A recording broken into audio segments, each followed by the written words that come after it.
Gulf దేశాల్లో ఇప్పుడు యమన్‌లో ఉన్నటువంటి దక్షిణ యమన్ ఇది సెపరేట్‌గా ఒక దేశంగా తయారవ్వడానికి చాలా పెద్ద ప్లాన్ చేస్తుంది. దీనికి ఎస్‌టీసీ సదరన్ ట్రాన్సిషనల్ కౌన్సిల్ అయితే సపోర్ట్ చేస్తుంది ఈ సంస్థ.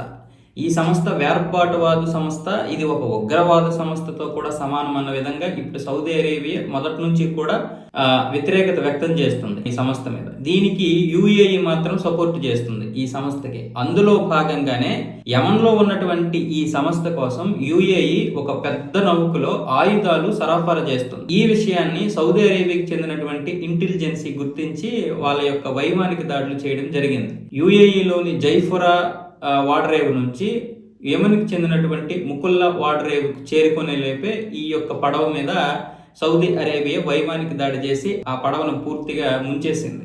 ఆయుధాలను కూడా స్వాధీనం చేసుకుంది. దీని మీద ఇప్పుడు యుఏఈ కూడా ఆరోపణలు చేస్తుంది సౌదీ అరేబియా మీద.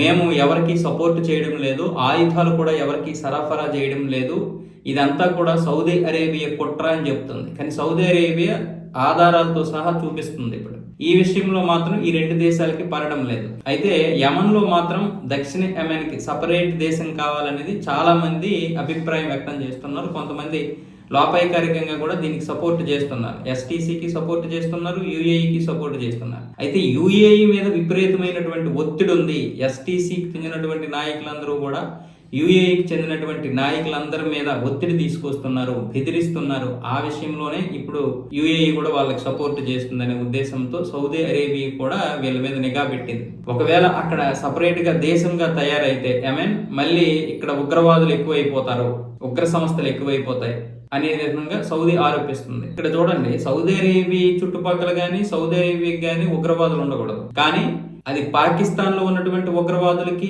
బంగ్లాదేశ్లో ఉన్నటువంటి ఉగ్రవాదులకి, భారతదేశంలో ఉన్నటువంటి ఉగ్రవాదులకి సపోర్ట్ చేస్తుంది. ఫైనాన్షియల్ సపోర్ట్ చేసేది సౌదీ అరేబియా. సౌదీ అరేబియాకి తెలియకుండా ఏది జరగదు. ఒకవేళ అక్కడ ఉన్నటువంటి బిజినెస్ మ్యాన్లు చేస్తున్నారు అనుకుందాం, అంటే డబ్బు ఉన్న వాళ్ళు చేస్తున్నారు అనుకుందాం, కానీ సౌదీ అరేబియాకి తెలియకుండా ఏది జరగదు. ఈ యొక్క ఉగ్రవాదుల్ని పందుల్లో పెంచడానికి సౌదీ అరేబియా కూడా ఒక కారణమే. మనకి జరిగింది కదా ఈ పహల్గాం దాడిలో, దీని వెనక కూడా సౌదీ అరేబియా ఉంది. అంటే సౌదీ అరేబియా ప్రత్యక్షంగా ఉండకపోవచ్చు, దానికి సంబంధించినటువంటి డబ్బులు అయితే ఉన్నాయి. ఫైనాన్షియల్ ఎఫెక్ట్ అయితే ఖచ్చితంగా ఉంటుంది.